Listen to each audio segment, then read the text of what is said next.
Hi, it's Daniel from John Buys Bay Area Houses. We hear from homeowners every day who need to sell fast, whether it's a life change, a problem property, or they just can't wait around. After my divorce, the house felt too big, and I wanted to downsize. I needed to relocate for a new job, but my house was holding me back. At John Buys Bay Area Houses, we make selling your house simple.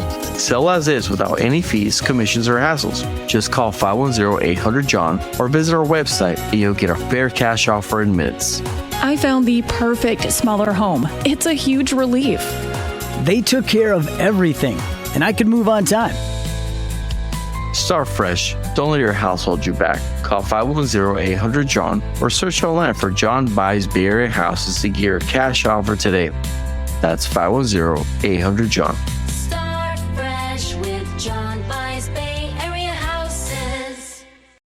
Welcome to the Trip Tales podcast with me, Kelsey Graves. Let's jump into a new episode exploring a vacation destination that you'll want all the details about.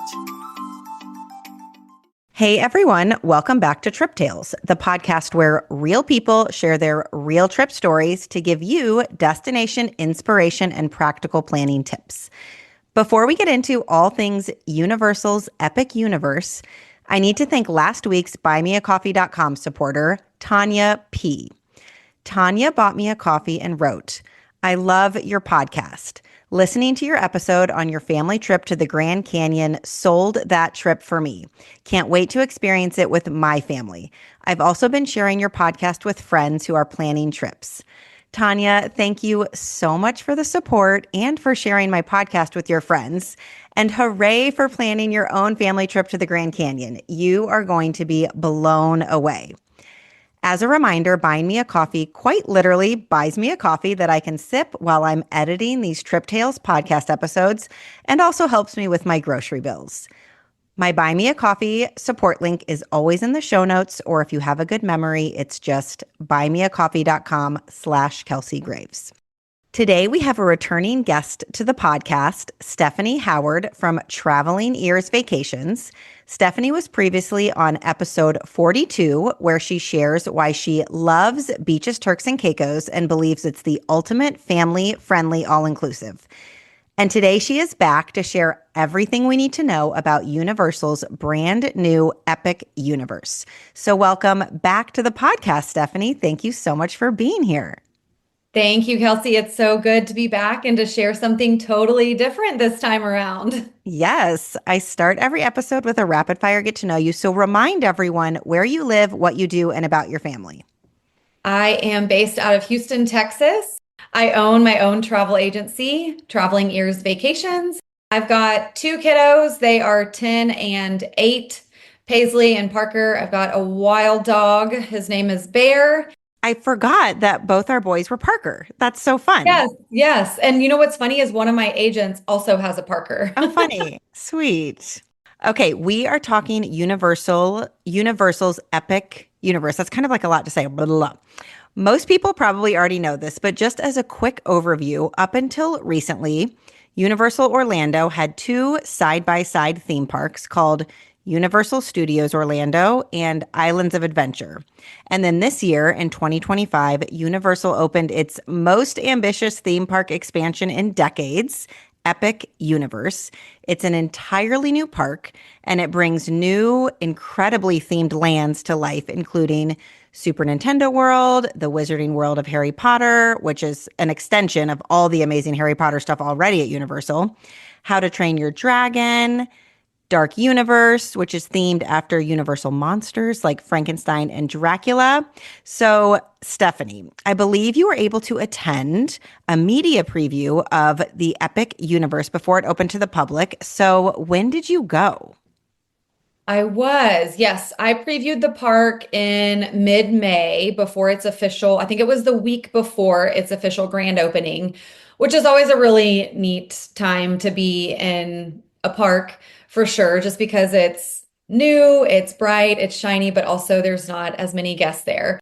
During these previews, we're ultimately helping their staff, right? Their crew learn the ropes, the servers, the workers, on each of the rides and the queues, helping them figuring out the timing of the queues and things like that. So It doesn't feel like it when you're there because you're there as a guest, but at the end of the day, that's what we're there to do, is to really help them learn the ropes so that when they do open those gates for the first time, they know exactly what to do for first time guests and, repeat guests too. And is everything like at full capacity by the time you guys show up? Like, are all rides running, restaurants are open, or are they still kind of trying to scramble and get things open? Everything was pretty much open. The only attraction, everything was open and running and ready to run. Ministry of Magic was the only attraction that was not up and running. I mean, it was ready to run, but they were having issues with it that morning. So we did not ride it that day, but I know like the next day and I think the day before that, people were able to ride it. So other than that, every attraction's up and going. All the dining is ready to rock. I mean, it's just like a regular park day. Got it. There were some media sightings around. Side note, literally was 10 feet away from Mario Lopez. And Oh my gosh. I know, we lost our minds. I love it. You're like, I'm such a big deal. I'm here with Mario Lopez. I know. I was like, is that AC Slater? I love it. Okay, who went with you? I actually went with three other travel agent owners. We all own our own travel agencies, but we have just this mastermind alliance group that we try to travel together anywhere from 2, sometimes 5 times a year. And we just mastermind with one another how to build our agencies, how to build up our team, how to grow, internally as a team, and then also to experience these things. And just, we all have different personality types. So it's always fun when you get all 4 of us together because we're just 4 totally different human beings, but all doing the same exact business all day, every day. So I love that. I feel like I want to start like a travel podcast mastermind with like 4 people that are doing the exact same thing as me, but then you can share everything you know and it just makes everybody better. that's right. Yeah, we're big on community over competition because there's just the industry that we work in. It's such a tight-knit community. And honestly, we can't do it all by ourselves. So it's so nice to have them to kind of piggyback off of or, ping them with questions that we may not know answers to. I love that. Okay, I know that this is what you do for a living, so you're always traveling and always capturing the new things. But how do your kids take it when you can't bring them to something this exciting? I think they're used to it at this point. So at the beginning, it was, a little heart-wrenching to be like, oh, I've got to go get on the new, Disney Treasure. No, you're not going on this one, but they know that they're going to go at some point to pretty much everywhere I go anyways.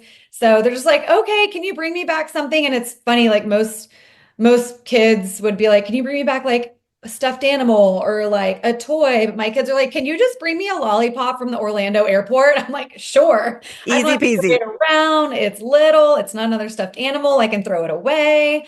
So they're fine with it. I mean, with the promise of knowing that they'll be going eventually too. Yeah, you're like, if mom gets this done, then trust me, we will be going back. Yeah. And I do let them know too. A lot of it when I'm going is so that when we do go as a family is so that I know it before they get there. So we're not having to figure it out by ourselves. And we just kind of get the, lay of the land and just jump right in when we're all there together. Right. And it is kind of nice that you do kind of cover off on a lot of that content during the media days, because then when you are there with your family, you can capture more content and you will, because there will be amazing things you're seeing. But you probably in the back of your mind are like, I already got some amazing shots of Mario World when not as many people were here. So I don't really have to stop and do that right now. I can just like enjoy this with my kids. Yes. Yeah. But I will say my kids they're my biggest marketers for me.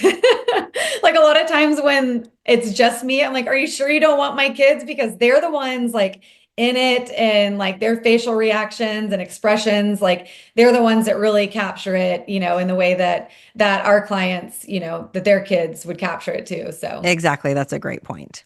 Okay, so where did you stay while you were down there? And tell us if there are any new hotels that opened within Epic Universe.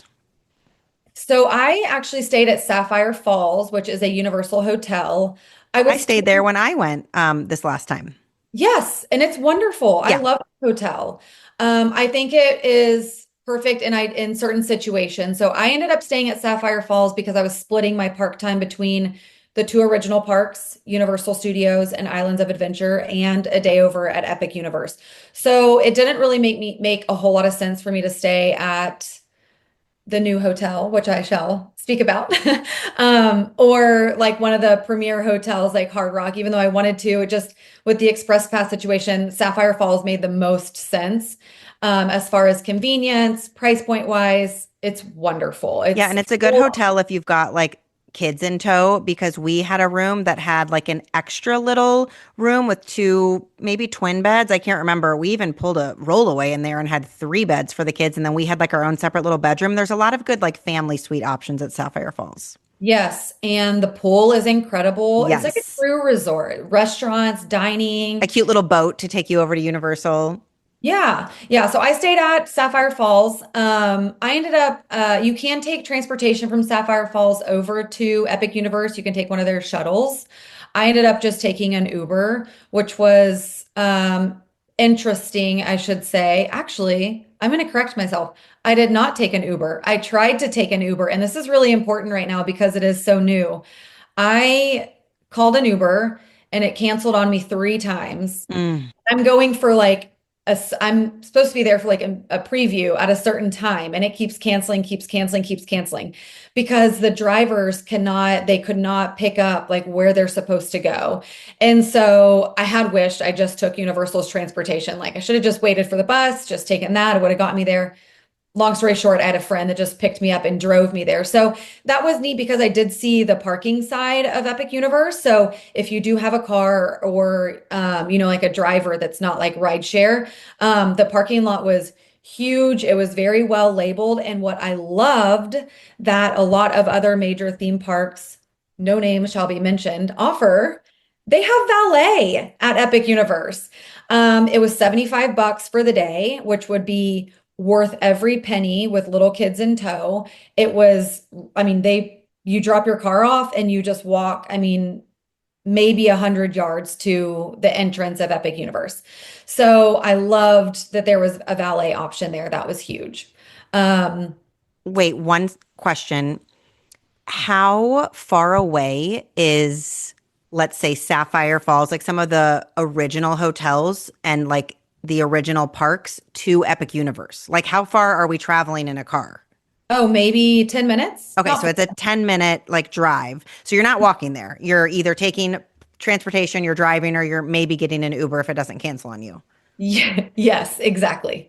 And then once you get over into so Epic Universe itself is the park, but then there are also 3 new hotels that they've also opened in addition to the park. So for somebody that's only doing Epic Universe, those hotels make the most sense because one of them is actually in the park. Helios Grand Hotel is directly connected to the park. So you're staying in your hotel, you come downstairs, you actually go through park security inside the hotel. And then when you walk out those doors, you're in the park. They've already scanned your admission. You've already gone through security. You're directly in Epic Universe. That's pretty awesome. It's incredible. It's very convenient. I spent a lot, even though I didn't stay at Helios, I spent a lot of time over at Helios. And then you have the 2 other resorts that they've opened, Stella Luna and Terra Luna. Those are right across the street from Epic Universe. And you can walk from Stella Luna over to Epic Universe. So the hotels are pretty much side by side in a sense, but it would be a much longer walk to walk from Terra Luna, but Stella Luna, you can walk over to Epic Universe.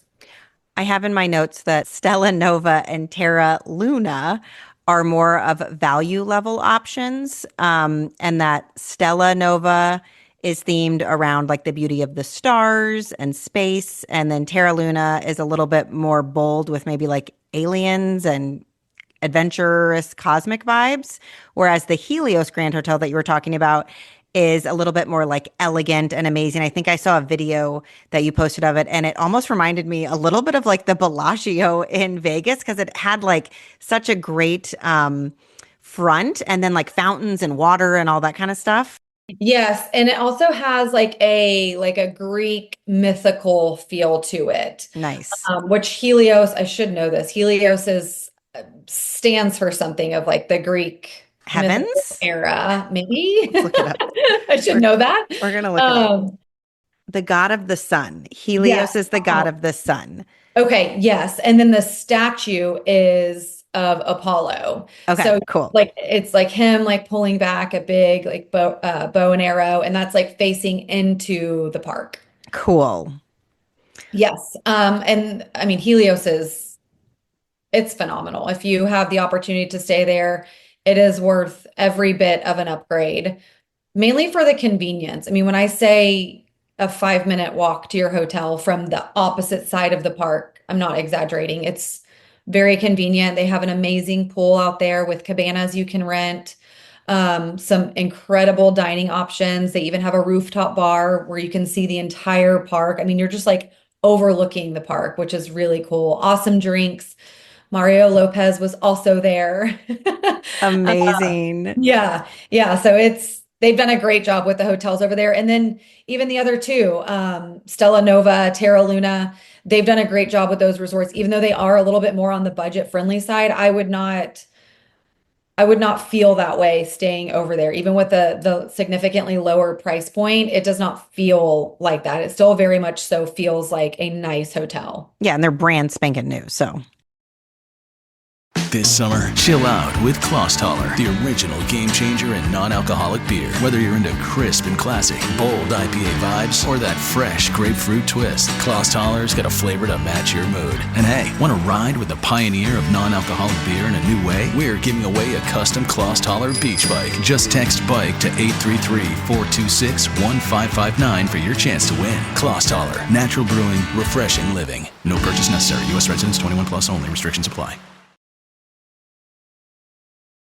I know there was a lot of anticipation for the opening of this park. And after all of your journey, getting all the way there after the canceled Ubers, tell us what it was like entering the park for the very first time. Oh my gosh, it was very surreal, I guess, because if you've seen any of the videos or pictures on Instagram or TikTok, you hear about the portals, like entering the portals.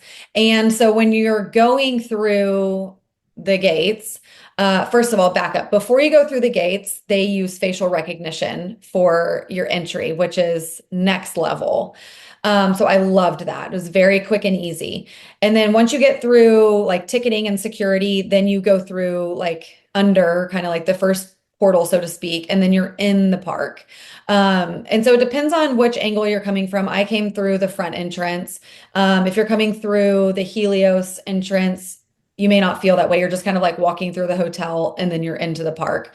But I will say the one thing that I really love about the design of this park are the portals. It makes such a huge entrance and a huge impact when you're kind of just walking through this tunnel and like you've just come out of Super Mario gift shop and then you're going through this next portal and you're in Dark Universe and it's just like a totally different world and the rest of the park doesn't exist. It's wild. Yeah, they're kind of like these tunnels that you go through. And then within that tunnel, they're already starting the theming of the next land. So you're kind of already getting into the feeling and the vibe of the land that you're going to through the portal. It looks amazing. I think you may have headed to Mario Land first and talk about that portal and the green tube because I was like, I need to be in this green tube because I just flashbacked to playing those games and little Mario bumping his head on the question box and then going boop, boop, boop, boop, boop up the green tube. And you literally do that. That's literally what you do. And I never knew how happy that would make me. Because I mean, it was so nostalgic because it's not, I mean, like the escalator is green, the tube around you is green. And as soon as you get to the top, you start hearing that Super Mario music. Yeah. Dun, dun, dun, dun, dun, dun. Yes, yes. And then you're walking through what you soon find out when you get to the other side of it, Princess Peach Castle. Like you come straight up the green tube, you're inside the castle, and then once you walk out, you realize I just walked through Princess Peach Castle, and then the whole Super Nintendo land is just, I mean, you're fully immersed from the coins dinging to the Venus flytraps, eating, trying to eat the coins to the Donkey Kong ride in the background. It's little Yoshi ride, like all of it. We were so giddy. We were just like 10-year-old children all over again. And I will say, I didn't expect that. I loved your reaction. You guys, if you haven't watched videos of Super Mario Land yet, you should go watch Stephanie's Instagram. What's your Instagram again? It's Traveling Ears Vacations. Traveling Ears Vacations, and go to her highlight bubble about Epic Universe, because I was watching them last night. It literally looks like a Mario Dream World. And I had seen videos years ago for the Universal Studios Hollywood Super Mario Land. And I was like, I guess we're going to have to go to California to experience this. And that was like in my brain as something that we would need to do. And then when I found out this one was opening in Orlando, I was like, yes. And we do have plans to go at some point soon. But it was so flipping cute, cuter than I probably would have even thought they could have made it. It's all like layered and all the colors, and it looks like you're in a video game, because a lot of it's, parts of the rides that are moving, but then it looks like there's also just little things kind of moving in the landscape to just give it that video game feel. It is adorable. That's right. And you also can buy the power-up bands and actually play like the power-up game. So you see the big boxes with the question marks, and you tap your band and it makes noise, and it's interactive and lights up. So yes, it's super immersive. They did an incredible job with that entire area. So easy to navigate. The queues were all of it. Well, obviously it's bright and new and shiny. Everything was very clean and just immaculate. They have a little Toadstool cafe with like a little like Toadstool hamburger and like Super Mario themed food and drinks.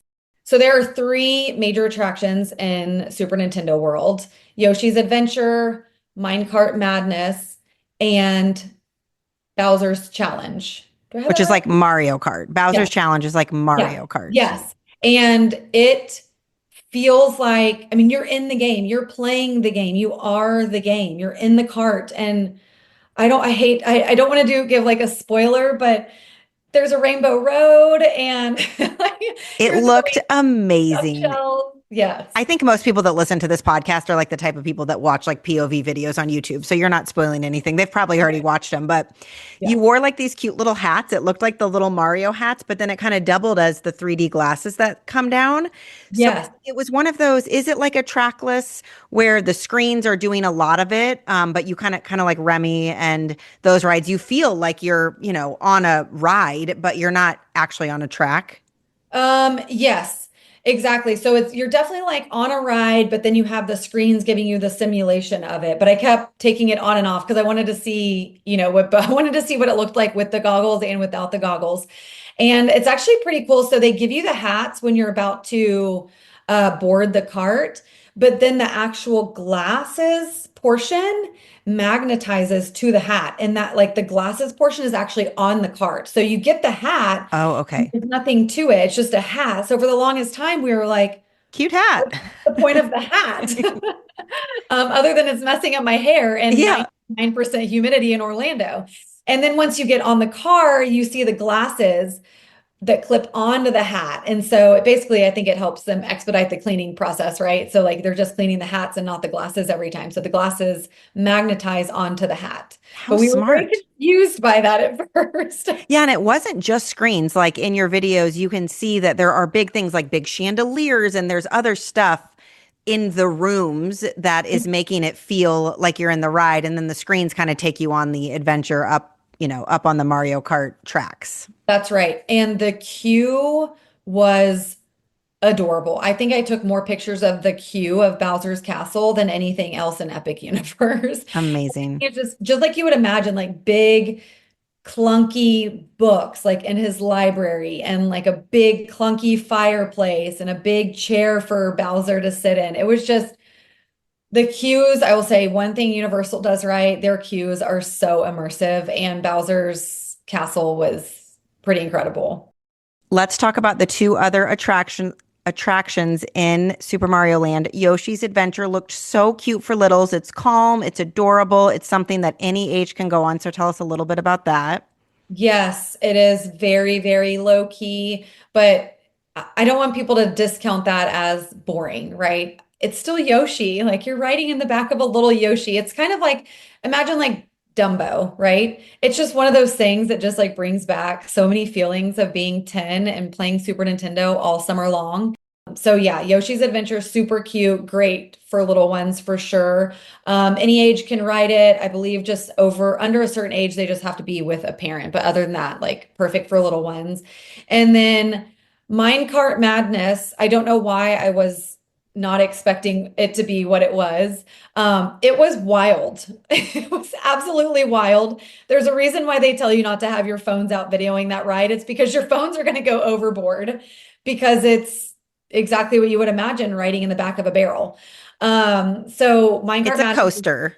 yes, it is a roller coaster, but I will say nothing huge. Like no major drops or spins or anything like that. Like honestly, like even my timid daughter would love it. It was just a little like kind of had us all over the place, like jerking back and forth because it's Donkey Kong. And then obviously it has that there's an illusion that you're jumping the tracks over the water, which is really cool. And it actually took me watching other people ride it over and over again to see like how that actually works. So the technology is really neat there. Cute, fun. It kind of reminds me of Seven Dwarfs Mine Train, or in Dollywood, we have here in Tennessee, we have a mine cart one where you're kind of in like a little cart and it's just a little like jerky and crazy and Yep. it looks Yep. awesome. Moving on, even though it's sad to leave Mario Land because it looks like the cutest one of all, where did you head to next? So after that, we went to Dark Universe. It was just kind of next on our path. And I'm really glad that we started at Super Nintendo World because that's where the early entry was at. So we got extra time there before the park actually opened to other guests that were also coming that day. So I do recommend starting at Super Nintendo World. Shameless plug. Yeah, we'll take your advice. Is Dark Universe like scary? Like would littles go, "Oh my gosh, I'm kind of scared," or is it like tell us more about Dark Universe? So it is I mean, when you walk through that portal, you immediately are in a different world. And it is very, dark. I would love to go back and do Dark Universe at night because I think it would be a totally different experience. So it's not scary. It's not like a haunted house, feel like nobody's jumping out at you. But it does have kind of like the creepy music, and obviously the rides are, to make you feel scared. It was very low key, honestly. Like it was kind of relaxing in a morbid kind of way. Yeah, not as much like bright colors and things kind of popping out, but just Yeah. chill and creepy. Right, just like very low toned music, dark, like blacks and grays and like purples, maybe some green in there, like flickering lights and lanterns. But you definitely like it's so weird to walk through the portals and you don't realize like I was just in Super Nintendo World full of primary colors. Yeah. So what are the major attractions in Dark Universe? So the big one here is Monsters Unchained. I absolutely loved it.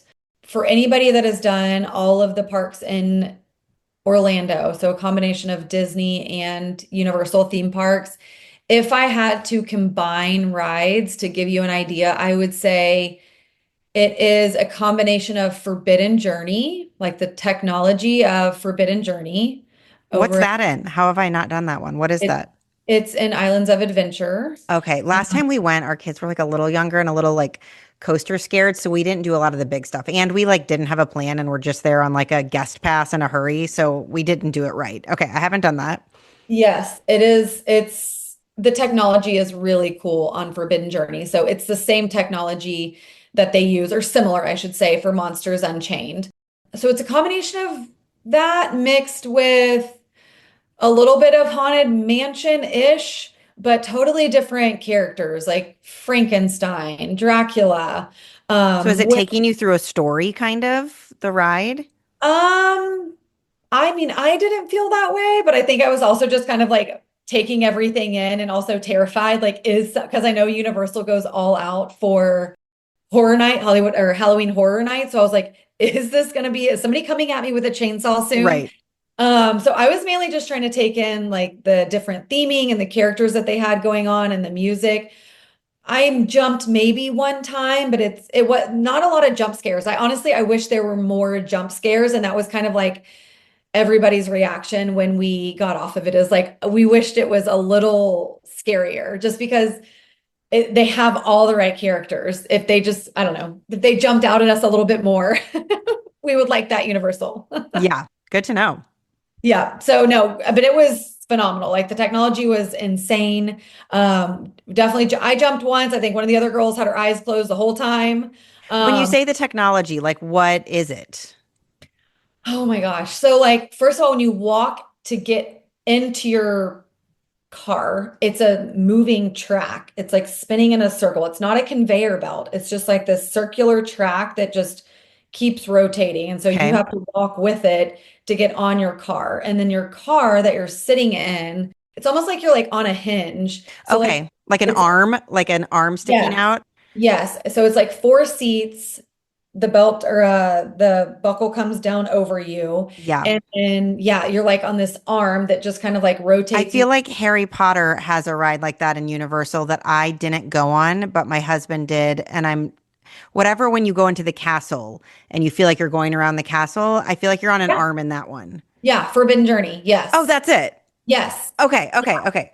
Yeah, so it feels the exact same, but there's maybe a little bit of simulation. I don't know. Forbidden Journey, it kind of makes me a little, I don't get motion sick often, but it does kind of give me that feeling. Yeah. I didn't feel that way at all with Monsters Unchained. There's a little bit of simulation, but definitely more characters and like scary things to look at.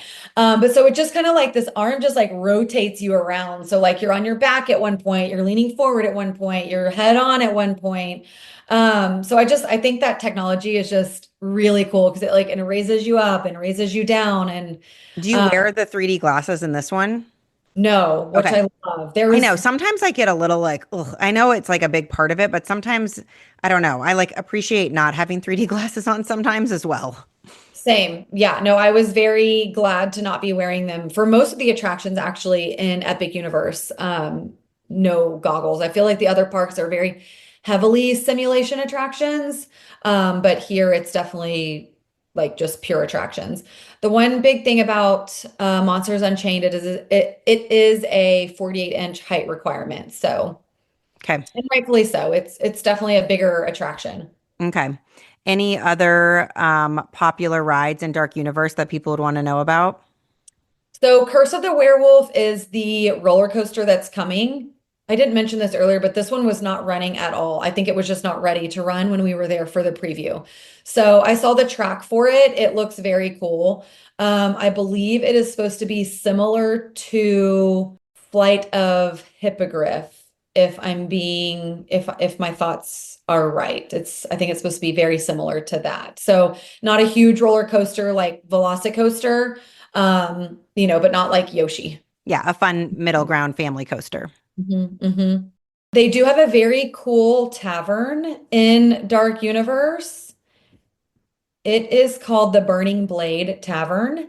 And every 15 minutes, so there's this like it looks like this burned down tavern. Cool. And there's this big kind of like not windmill, but a big blade. It kind of spins Watch out for around. the blade, kids. Yeah.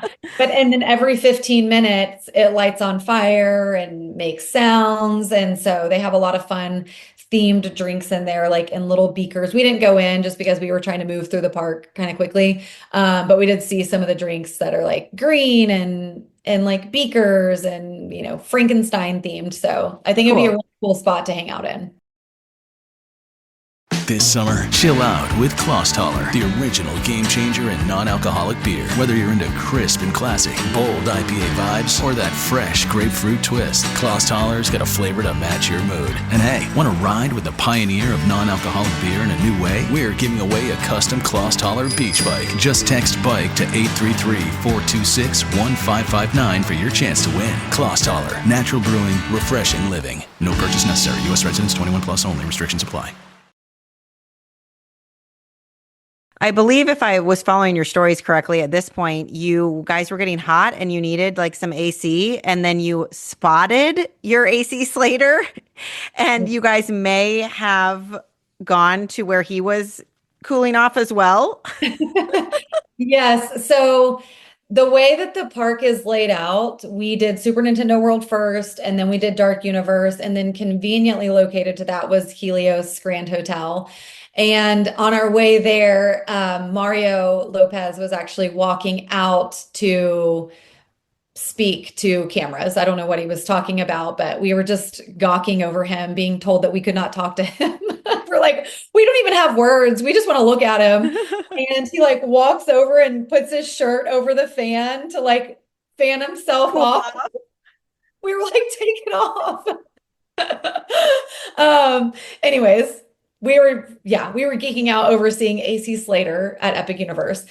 We were very hot at this point. It was maybe like 2 o'clock in the afternoon by this point.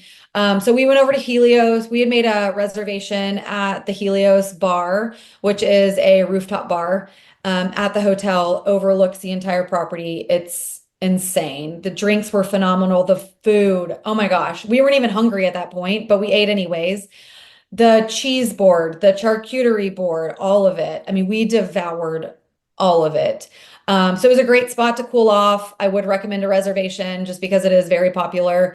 Great drinks, great views. Kids are welcome up there. It is a little swanky feeling, like think like blacks and gold touches, marble tables. It's very, very nice, but we did not feel underdressed in our sweaty park clothes, ponytails, things like that. It was also a great place to like charge our phones for a little bit. That's a great tip that's right there in the park, kind of swanky. I mean, I feel like a lot of people that listen to this podcast like love a little bougie moment, whether it's at a restaurant or a bar throughout their day. So this is a fun little bougie spot to get a drink or a snack. I love this tip. And, make a reservation if you're if you're an over planner and you plan on stopping in, or just stop in and see if they can accommodate you. But I love that tip. And it's cool that you can go there if you're not staying there. Yes. And they have another bar as well called Flora. And it was just kind of walk in. It was very much, and none of this, even during the preview with, a lot of media being there, a lot of agency owners being there, influencers were all there. It never felt overwhelmingly crowded. Like I just walked up to the Flora Tavern. I think it's Flora Taverna, twice. It's beautiful. Like the ceiling is covered in flowers, bar is gorgeous, like gold fixtures, lots of TVs. So if you have a husband that wants to catch a game or something, it's great for that. I went there twice. I didn't need a reservation at all. So that's also a great spot too. Like if they just kind of want to stop in somewhere and don't want to be tied to a reservation, they can also stop in there. Awesome. Love those tips. Okay. So you cooled off. You got your fancy charcuterie boards and your drinks, and then you were back to the parks. So I believe you might have headed to How to Train Your Dragon, Isle of Berk next. So yes, we headed over to Isle of Berk after we went to Helios and cooled off for a little bit. The most precious land I never knew I needed to visit. All of it was so stinking cute. And my kids love How to Train Your Dragon. So I'm very excited to take them there. Just all of it, the colors, the characters, the rides. Oh my gosh, there's a huge playground, which I think is so perfect. It's always nice to have that in a theme park because sometimes the kids don't want to be shuffled from ride to ride and thing to thing. They just need to run loose. Yes. And we did kind of walk through it. There was only one entrance and one exit, which as a parent is huge. Now there's not gates or anything closing them in. You don't have to check in or anything like that. It's just kind of come and go as you want. But it was definitely it was very easy I could see how it would be easy to manage your kids in that little play area, but also give your kids a little bit of freedom to run around on their own without them running out like a side entrance or something somewhere else. I'm not a huge How to Train Your Dragon fan. I feel like I need to just like watch some of them with my kids. But what I loved about this land from your stories is that it had like lots of greenery, like grass, plants, a bunch of water that like the dragons were in. It just looked like a super happy, lush dragon land. Yeah, and it is. I will say I was pleasantly surprised with this land. I've, sat in with the kids when they were watching How to Train Your Dragon, but I've never been like fully invested, I will say. So like I wasn't as excited from the outside looking in. I wasn't as gung-ho about Isle of Berk as I was Super Nintendo World, but I was very pleasantly surprised when I got in there. And then I was like, oh my gosh, why didn't we come here first? So cute. What did you So guys ride there?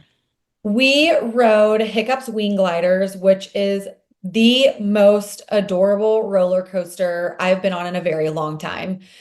They storytell through the whole ride, which I think is very cool. And towards the end, you actually stop and see Toothless. We just loved like the music, the storytelling throughout all of it, the ending, seeing Toothless. We all got off of it just like glowing. We were like, oh my gosh, we expected none of this. And it was super cute. I will say it's also not a huge roller coaster either. It's kind of like middle range. If I could compare it to like another Orlando roller coaster, maybe like a Slinky Dog Dash type of roller coaster, nothing overwhelmingly fast or anything like that. Maybe a mix of Slinky Dog and Seven Dwarfs Mine Train. So I think it's a great family roller coaster for sure. And then it looked like there was like a cute boat ride in this land as well. It is very cute if you would like to be soaking wet. Oh, it soaks you. I hate So when they soak you. I'm like, we have to be here the rest of the day. I know. So it's called Fire Drill. We actually did not ride this, but we did supervise it for a while to kind of get a feel for what it was like. I mean, people came off of it soaking wet. So I'm not like a big poncho person. Like when I ride Tiana's at Disney World or Kali River Rapids, I don't usually put on a poncho. I'm kind of like, whatever, I'll dry off. It's not that much water. Fire Drill, these people that were in ponchos were wet. So I would absolutely like it's a very slow moving boat ride, but there's like water guns on it that you're shooting at one another. And that's how everybody's getting soaking wet, at least from what I could tell. So I think it's great. Like if you're there in the heat of the summer, you're staying at Helios, you can easily walk back to your hotel and change. Great. By all means, get soaking wet. But for Fire Drill, for me, hard pass. Like maybe kids, if they're in Crocs and they're going to dry easy or quick, all good. But if you're wearing cotton, you're going to be soaked for the rest of the day. And if you're wearing tennis shoes, they're going to be soaking wet. Yeah, unfortunately, my older two love a water ride. Like if there is a water ride, they are doing it. So this is good to know because I will be planning ahead with like extra socks or Crocs or thin ponchos from Amazon just to give them some relief because I know that they will do it. Yes. And there's no height requirement. So you can't tell them that they're not tall enough to ride this ride. You may know this because we have kids similar ages and mine are getting a little older now. What age can they get in a line and go on a ride by themselves? Usually 7 or 8. Oh, wow. Younger than I thought. Yeah, depending where they're at. So my 13-year-old and my 10-year-old, if everybody else was like, no, and of course we'd have a parent kind of stand, or probably a parent would go with them. But if they desperately wanted to do like something again, they could go on a ride by themselves. And my oldest has a phone and all that kind of stuff. I believe so. I don't know the exact age for Universal, I'll be honest, but I want to say 14 sounds about right. It just says they have to have a supervising companion. So I feel like they would be able to. Okay, just curious. But like I can send I'm just thinking out loud here. Like for Disney, for example, I don't have to ride with my son on rides. Like if him and his little buddy, they're both 8, want to ride, they can both ride in a car by themselves. Got it. I don't have to be like supervising them or anything. Got it. Cool. Yeah. And Okay. there is one other attraction over in this area, Dragon Racers Rally. It is, I don't want to compare it to a carnival ride because it's certainly not a carnival ride, there's like these arms that it's outdoors. Everything's outdoors here. And there's these arms up in the sky that kind of like you're flying on these arms. So it kind of like you become like the dragon is what it feels like. Like you can go upside down. Gosh, if I could Do think you of the control it kind of with like a little wheel or something or a little? no. Okay, you're just kind of at the Um, ride's whim. That sounds carnival-ish, like it's kind of turning and flipping and moving you I, around. I think you can control it like a little bit, but I don't believe we did not ride this one either. We were kind of getting short on time here, so we didn't ride this one either. But it wasn't anything intimidating other than it does go fairly high up in the sky. Yeah. And you're not like twisting like and turning super fast. It's not anything super intense. They do have to be 48 inches. I know that. But it wasn't anything like I don't think my daughter who's super timid, I don't think she would be too afraid to ride it. Cool. And you can ride like side by side too. So like if you do have one that's a little bit more timid, you can ride right next to them. Okay, cool. Did you guys visit the Harry Potter Ministry of Magic World? I know that the other Universal parks have so much Harry Potter, but now there's even more. So we did visit that area. Unfortunately, the attraction Ministry of Magic was down, so we did not get to ride that attraction. We did walk through the queue. I will say the queue is an attraction in itself. So even if, God forbid, like the ride be down or something like that, it is just really neat just to walk through the queue if they have it open. That alone was worth the time that we spent in there. And it's a big queue. I will say that ride is going to be very popular for a long time. We learned that that queue is large enough to hold guests for up to 7 hours. Oh my gosh. No. That's how big it is. They have enough No, thank space. you. Yeah. Now I don't know anybody that waited 7 hours. The most I heard was maybe like 3 or 4, which is more than what I'm willing to wait myself. Yeah. But I have no doubt. I mean, all of the Harry Potter attractions that Universal does, they knock it out of the park. But we weren't over, even though we couldn't ride Ministry of Magic, the fact that we just got to go into the queue and explore that was really cool. But also just being in that area again, walking through the portal. I mean, we just felt like we were there. We were on the set. There were so many cool spots where you can go and, do your wand or just kind of like look and just like be fully immersed into Harry Potter. And I'm not even a huge Harry Potter girl. I don't have anything against it. I don't read books, to be quite honest. So I just never got into it. And the movies it was just too much for me. But I do love the Harry Potter attractions. And I don't feel like you have to watch the movies or read the books to really enjoy them. The shops were super cute. They've got an adorable candy shop over there. We did fully enjoy their quick service restaurant over here in Wizarding World. I don't know how to say it. We called it the Sirène. It's a fancy name. It's the cafe. It's a quick service. How do you spell it? How do you spell what it's called? It's Café L'Air de la Sirène. Oh, okay. Yes, it's a mouthful. So that's what we called it, the cafe or like Siren or something. It's interesting how they run this quick service. So everything is mobile order. So you have a table, so you can mobile order, and then when you get to your table, they bring you your meal. They scan the code on the middle of your table. They bring you your meal. So it was very quick and efficient. The food was out of this world. Like, what'd you eat? Oh, I had a quiche. I had quiche Lorraine. One of our girls had the butterbeer crepe. Someone else had the oh gosh, it was like beef and potatoes. We all shared. All of it was phenomenal. They also have a bar there, so you can get like fun champagne. You can get like a fun cocktail or fun drinks. But overall, if there is one thing that Epic Universe is doing right, and just Universal in general, the food is not theme park food. It is real food. And I mean, theme park pricing, right? But I'll pay theme park pricing for food any day if I'm getting a good meal out of it. That sounds awesome. Yeah, Universal by and far is doing Harry Potter so well. I've also never read the books. I started the first one a couple times, but I never got through all those books. My sister loved them and she's now reading them to her kids. And that's who we'd be going to Universal with, which is very exciting.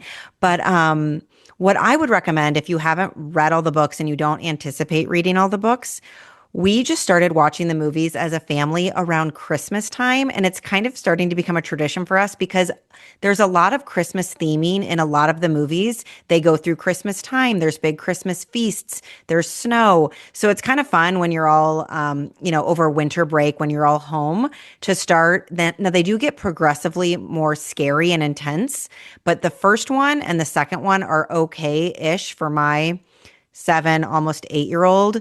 And my boy loves them. And then my older daughter watches them if she's home and not with all of her friends. But it's kind of a fun little tradition, especially if you're planning on going and you haven't been yet, to watch some of the movies, because it really just kind of gives you that feel for what you're going to see. And if you don't watch them and you don't read the books, like you said, it's still a phenomenal experience. The theming is so good. Diagon Alley, it literally blows your mind. And that dragon that's breathing fire, everything about it is just, we went a year or two ago and we're like going back because we just love it so much. Yes. And the Hogwarts Express, like it's a whole. Oh, yes. The train between the two lands, unbelievable. Yeah. They've done a phenomenal job with it for sure. And that's for anybody who loves Harry Potter or who doesn't love Harry Potter. I mean, you can't not love something that is so detailed and intricate. Yeah.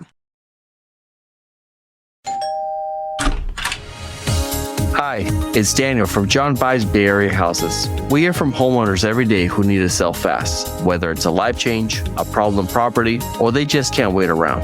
After my divorce, the house felt too big, and I wanted to downsize. I needed to relocate for a new job, but my house was holding me back. At John Buys Bay Area Houses, we make selling your house simple. Sell as is without any fees, commissions, or hassles. Just call 510-800-JOHN or visit our website and you'll get a fair cash offer in minutes. I found the perfect smaller home. It's a huge relief. They took care of everything, and I could move on time. Start fresh. Don't let your house hold you back. Call 510-800-JOHN or search online for John Buys Bay Area Houses to get your cash offer today. That's 510-800-JOHN. Start fresh with John Buys Bay Area Houses. Okay, the last land, which isn't really as movie themed of a land, is Celestial Park, which is kind of, I think, maybe just the hub that you walk into at the beginning. And there is a ride there. What else is in this little area? Is this kind of just like welcoming you to the park? So it's kind of just like central. So if you imagine Epic Universe being a wagon wheel, Celestial Park is right in the middle of the wagon wheel, and then all of the different lands are like the spokes. Perfect. So it's kind of like every time you come out of a land, you're pretty much in Celestial Park. So there's 2 attractions in Celestial Park. Constellation Carousel is right in the middle. That's a super cute, it's actually kind of the opposite of what you would imagine a carousel with, like all the crazy music and the crazy lights. It's actually kind of like a slow motion carousel, but they did a really good job with it. I think the music is overall, I feel like Epic Universe, not to go off on a tangent, but it just feels very laid back. And I love that. I really loved it. And so this carousel really leans into that. So yes, it is a carousel, but you're not like jumping up and down on like an ostrich and like lights flashing and like crazy music. It's like actually very relaxing ride. So I think the kids will definitely love that. And you go like all different directions, forwards, backwards, like it spins you 360. So it's just got kind of like a fun, like kind of central hub type of attraction. But the main attraction here is Stardust Racers. And it is a true full-on intense Universal roller coaster that you would expect to find at Universal Studios. And it is, we rode it twice. I will say the first time we were like, what happened? So we rode it again to figure out what happened. So the concept is, you're in this, it is a big seat, like you are high off the ground, shoulder bars come over your, the top of your shoulders.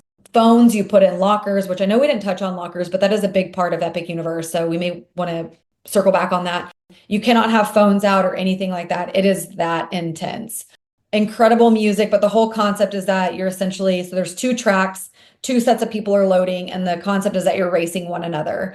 So there's a green track and there's a yellow track, and depending on which track you're on, they both do the same thing, but one spirals up at one point and the other one spirals down. Okay. I think both were great. I think the only way to go about it is to just ride it twice. Maybe like once in the morning and then once at night, because that's how we did it. And so we got to see, the attraction at night too, which I think takes a ride to a whole nother level when you get to see it at night. Do you get to pick your color track as you're in the line? So you know which one you're going on. Okay. Yeah. So there comes a point in the queue where it's like yellow track here, green track here, and you can pick. The lines were the exact same for us. So we just the first time we just kind of got in one, and then the next time we made sure to get into the other one so we could experience both. I loved both. It is so fast. Is this like it's like shooting you and you're flipping and all around like a crazy roller coaster? All of it. Straight up, straight down, corkscrews, inversions, sideways. If you are like a roller coaster junkie, it is very good, but it's not as intense as like if I were to say like Rip Ride Rocket, like that one's very intense for a lot of people. It's not that intense. So I think it's like if you're a thrill seeker, you're going to love Stardust Racers. It's amazing. Fun. Okay, can you explain how tickets work for Epic Universe? Are they separate from the original parks? Do they have express passes? Kind of just like, I know this is a lot, but just kind of a 101 for someone that's heading down to Orlando and needs to know about Epic Universe ticketing. Yes. So Epic Universe in itself is pretty much a separate theme park as of right now. You do buy a separate ticket specifically for Epic Universe. So if you're planning on going, just make sure that you want to, make sure your ticket includes Epic Universe. You can also get Express Pass for Epic Universe. I will say Express Pass is 100% worth every dollar at all of the Universal parks, all three of them now. What I don't love right now, and what I hope that they will change, Universal, if you're listening, it does not matter which hotel you stay at, Express Pass is not included for Epic Universe. Even if you're staying at Helios or any of their premier hotels, it's not included. It is an additional add-on. And it's expensive. We just got a trip priced out and we're going with 11 or 12 people, I think. And we're trying to decide like where we're spending our money on, Disney, Universal. I want to say it's like, so you already buy your ticket for the day, which is expensive. I want to say it's $200 extra per person to get Express. It's the same cost of the ticket. Yeah. It's like double. Yeah. It's so crazy. But it gets you in the Express line once for every single ride, which is pretty awesome for people who hate waiting in lines. Well, that offers the Express. Offers the Express line. Yeah.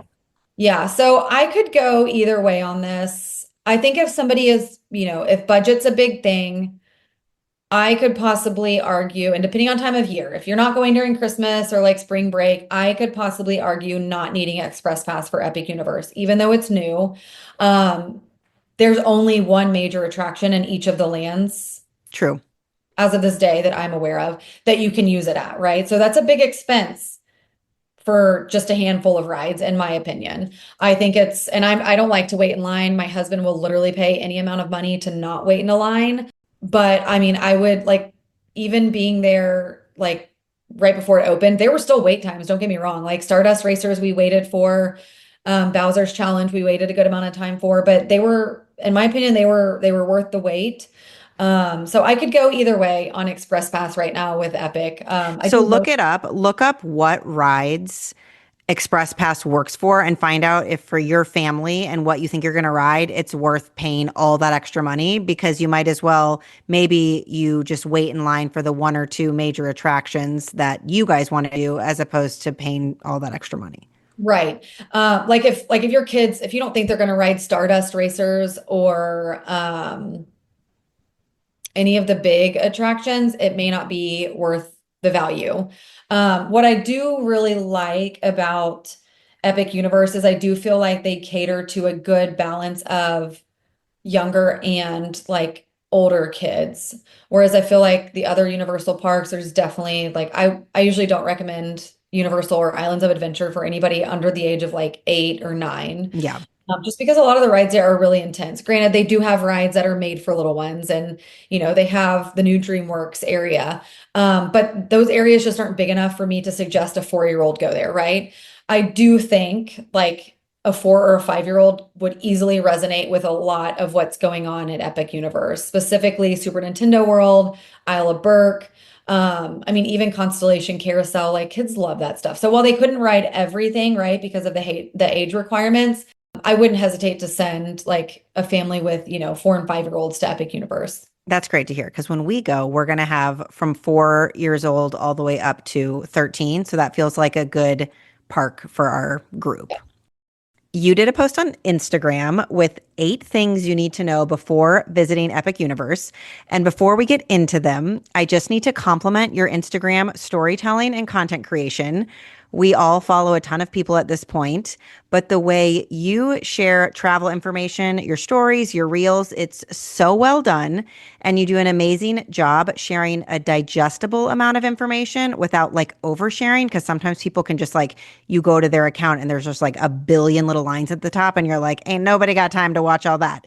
But you are honestly one of my favorite follows right now. And you guys, she just got back from a Disney Alaska cruise.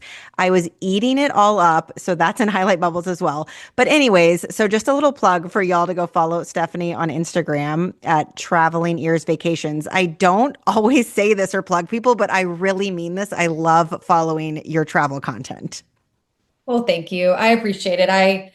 I pour everything into it every day, and I have for the last 10 years. So it always feels good hearing that. So I appreciate it. I appreciate the love. My goal is always to just continue to build community, inspire travel across the board, whether it be to a theme park or on a cruise ship or somewhere down in the Caribbean. So that's always the goal, spread wisdom where I can.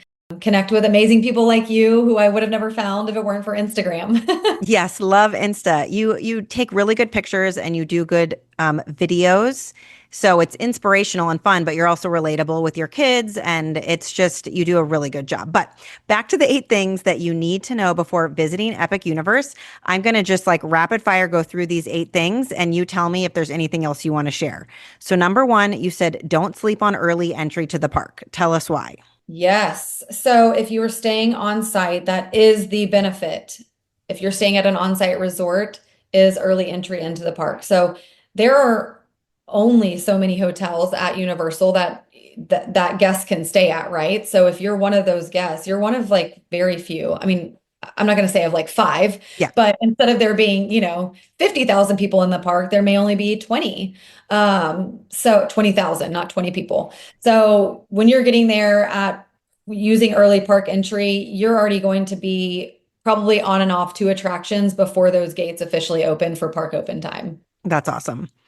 Number 2 was stay at Helios Grand Hotel if your main priority is Epic Universe. And I feel like we already went into this, which basically that hotel is in the park. You go through security, you leave the hotel, and you are ready to rock and roll. So if that's within your budget and you like a bougie hotel, definitely consider that.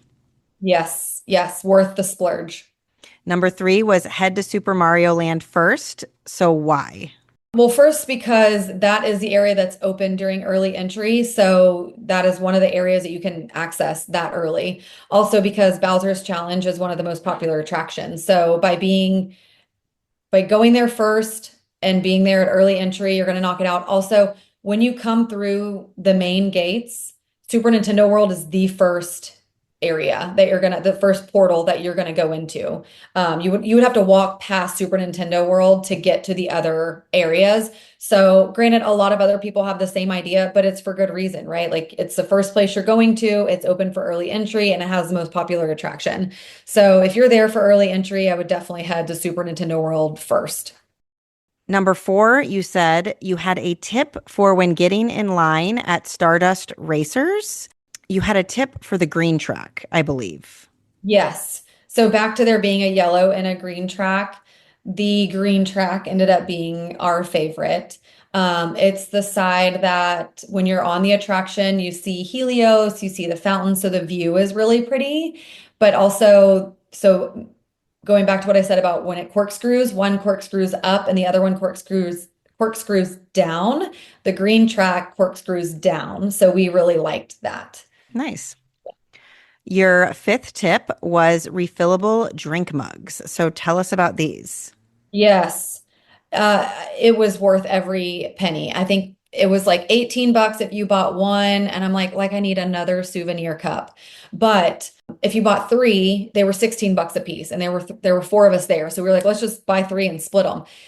What Universal has done so well is they have refillable stations throughout the park. So we refilled those cups so many times just in the park. So I bought it one time, 18 bucks. I never bought another bottle of water, but there were refill stations everywhere. So whether we filled it with water or vitamin water, or if you want like a soda or a tea, they have those electronic refill stations where you just walk up and your cup works. And they also have the good ice, like the cylinder Nugget ice.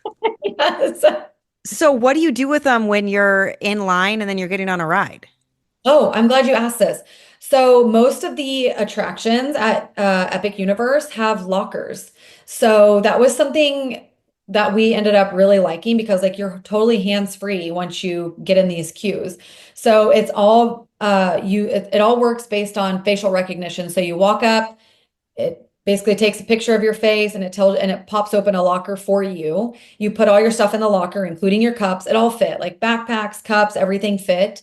And then lock it up. And then when you come off the attraction, you go back to the screen, look at it, it recognizes it does facial recognition, and then your locker pops open. So we put our cups in the lockers with our That's backpack. amazing because so many of those locker situations at parks are like kind of stressful.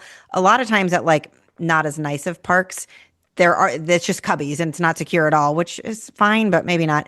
And then the facial recognition, you don't have to like remember a code or be like, wait, what did I put in? You can just walk up to it and it opens. That is so smart. Yes, you do have to remember which section. So there's numbers like section 1, section 2, which I will say got tricky by the end of the day when you've hit every number of every section of a locker in a theme park. So Yeah. I remember like I was on Stardust Racers and I'm like standing at section 4 and I'm just looking at the camera and nothing's opening and they're all like, Stephanie, we were at section 2. Okay, yeah. So it is still a little, you gotta focus. Yes, yeah. And the lockers are a good size. I will say some of the lockers at the original parks are very thin, like very skinny. Like I don't know how you would fit a cup in there, but their lockers were full size, like a full size backpack. All of our cups standing fit in there. So they did a really good job with that. This episode is brought to you by Progressive Insurance. Whether you love true crime or comedy, celebrity interviews or news, you call the shots on what's in your podcast queue. And guess what? Now you can call them on your auto insurance too with the Name Your Price tool from Progressive. It works just the way it sounds. You tell Progressive how much you want to pay for car insurance, and they'll show you coverage options that fit your budget. Get your quote today at Progressive.com to join the over 28 million drivers who trust Progressive. Progressive Casualty Insurance Company and Affiliates. Price and coverage match limited by state law. This kind of is on the same lines. So your sixth tip was pack light and only wear a small bag if possible, like a belt bag. Mm-hmm. Yeah, just so you can get everything in there. Like I said, we were able to fit backpacks in them, but we also found, because there were 4 of us, we had to get separate lockers where it would be really convenient if all of us had a crossbody, we throw all crossbodies in one locker. That is nice. The smaller, the better. Now, if you're traveling with little ones and you need like a diaper bag, right? Those things, fine to leave on your stroller, not a big deal. They're safe, secure, but like purses, crossbodies, things like that with like valuables in it, if you can keep it small, it's gonna be so much easier when you're actually using the locker system. Awesome. Number 7 might have been my favorite tip of all. You said the hottest part of the day is from 2 to 5 p.m. So you recommend a happy hour spot for drinks, apps, and cold air conditioning. And that was the Helios Hotel rooftop. So noted. Yes. And then number 8 was that valet parking is a complete game changer, which you told us about. So if you are in a hurry, if you just really want that convenience, you can pull up valet park. And then were you there to get the car at the end of the day, or did you make your way back a different way? Like, I wonder how hard it would be to get your car at the end of the day. I ended up Ubering back from Helios, so I don't have that experience of picking up. Yeah. But also a side note, the Ubers do know how to get to and from Helios. They did not know how to get me to the park. That was very interesting because I'm like, if you can figure out how to get to Helios, surely you can figure out how to get me to the entrance. It's just on the other side. Yeah. But anyways, that was just kind of like a side note. If you do want to Uber, you could Uber to Helios. And Can you enter through Helios even if you're not staying there? Yeah. Okay, perfect. But yeah, so I was not there to get a car from Valet at the end of the day. But if I can imagine, everything else was very seamless that day. So, and I imagine when you're paying $75 for Valet, it should also be seamless. Yes, exactly. Well, this has been absolutely amazing. And I know a lot of people are going to eat up this information because this is a new park and a lot of people are excited about trying it out. So, Stephanie, if someone out there is considering this trip, what is it about Epic Universe that would make you say, just book it? I will say I was very pleasantly surprised. And I probably shouldn't say this, but I'm very candid and I'm very honest. I am not a big Universal Studios person. We have a lot of clients that go there. Obviously, we do visit it, but it's never given me the warm fuzzies like others have. However, when I went to Epic Universe, I literally called my kids that night when I got to the room and I was like, I cannot wait to bring you guys back here. So I hope that resonates with anybody out there that's listening to this. If you're a big Universal fan and you resonate with all of it, you're going to love it. But even if you're not a big Universal fan, like it's just never really appealed to you, maybe the theming isn't where you wanted it, or just the overall like aesthetics and standards, I guess, of a Universal park have really never appealed to you, Epic Universe will change your mind. And I'm Italian. I am very set in my ways, but I will say Epic Universe opened my eyes in ways that I never ever expected. And I was very, very unexpectedly, pleasantly surprised with all of it. It is so well done. I love hearing that. And if you guys love hearing that as well, remember that Stephanie can actually help you plan these trips, whether it's to Universal or Disney or any of the places. So we'll put her information in the show notes. I already sang the praises of your Instagram, so remind everyone where they can find you online. That's right. They can find me packing for my next trip. They can find me walking my dog, chasing kids on a beach somewhere or a cruise ship. You guys can find me on Instagram at Traveling Ears Vacations. And be sure to send me a DM. Let me know that you found me from here as well so that, Kelsey and I can kind of geek out over that. That's always fun. Thank you so much for being here, Stephanie. This was amazing. Yes, thank you, Kelsey. I appreciate it. That wraps up another episode of Trip Tales. If you have a trip you'd like to share about on the podcast, email me at triptalespodcast@gmail.com and I'll add you to the schedule. Also, be sure to follow the show so that you don't miss any upcoming vacation destinations. And if you have an extra minute in your day, please leave a review for the podcast. It helps more than you could imagine. Thank you so much, and I'll see you on the next episode of Trip Tales.